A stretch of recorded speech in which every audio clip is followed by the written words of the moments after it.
Who were the Nephilim? The Bible's greatest mystery. What if I told you the Bible mentions a race of mysterious giants, but explains almost nothing about them, just a few verses?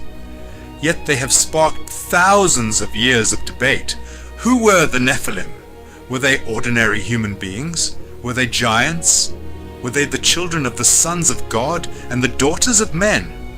Or has this mysterious passage been misunderstood for centuries? And here's the biggest question of all. If the flood destroyed the world, why does the Bible seem to mention giants again after Noah? Today we're exploring one of the Bible's most mysterious passages. A strange passage in Genesis. The story begins in Genesis 6:1-4, just before the account of Noah's flood. The passage says that the sons of God saw that the daughters of men were beautiful and took them as wives. Then comes one of the Bible's most mysterious statements. The Nephilim were on the earth in those days, and also afterward. That's almost all the Bible says here. No detailed explanation, no clear definition, just enough to leave readers asking questions. Who exactly were these Nephilim? Were they really giants?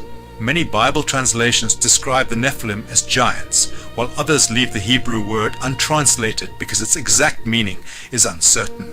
Later in the Old Testament, people such as Goliath and groups like the Anakim and the Rephaim are described as unusually large or mighty warriors. But here's the question. Were these later giants connected to the Nephilim, or were they entirely different groups? The Bible never clearly says. Who were the sons of God? This is where the mystery deepens.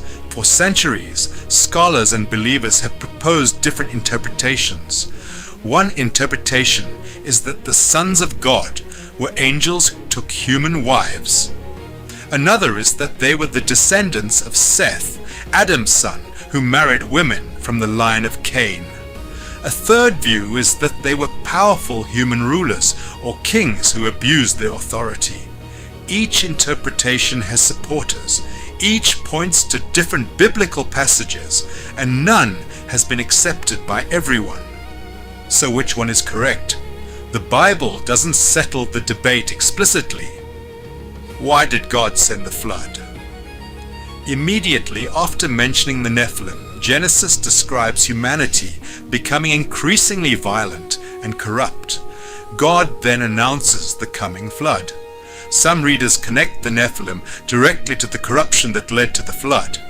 Others believe the emphasis is on humanity's widespread wickedness rather than the Nephilim themselves. The text leaves room for discussion. The mystery after the flood. Now comes perhaps the most puzzling question. Genesis says the Nephilim were on the earth in those days, and also afterward. Later, in the book of Numbers, Israelite spies report seeing people they describe as descendants of the Nephilim. How could that be? If the flood destroyed everyone except Noah and his family, how could descendants of the Nephilim appear later? Some suggest the spies were exaggerating because they were afraid. Others think the term Nephilim was used more generally for unusually large or intimidating people. Still others propose different explanations. The Bible doesn't provide a definitive answer.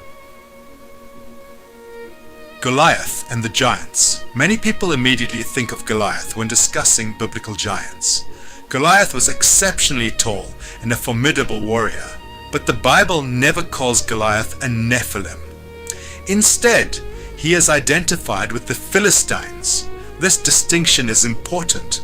Not every giant mentioned in the Bible is identified as a Nephilim.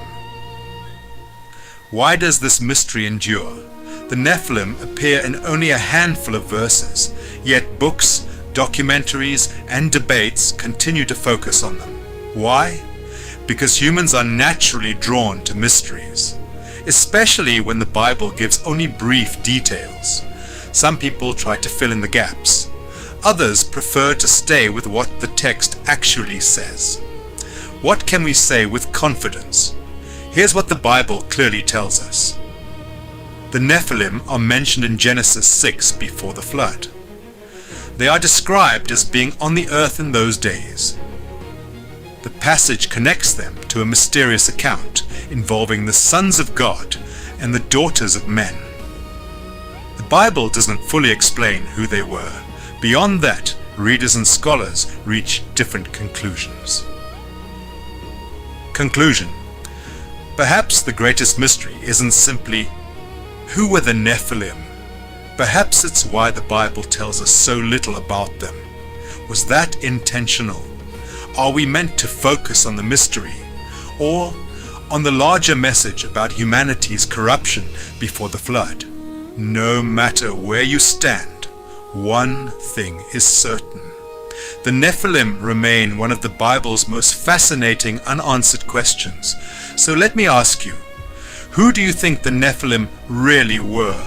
Were they giants, powerful human rulers, or something even more mysterious? Do you think Bible is hiding something from us? Share your thoughts in the comments, and let's keep the discussion respectful.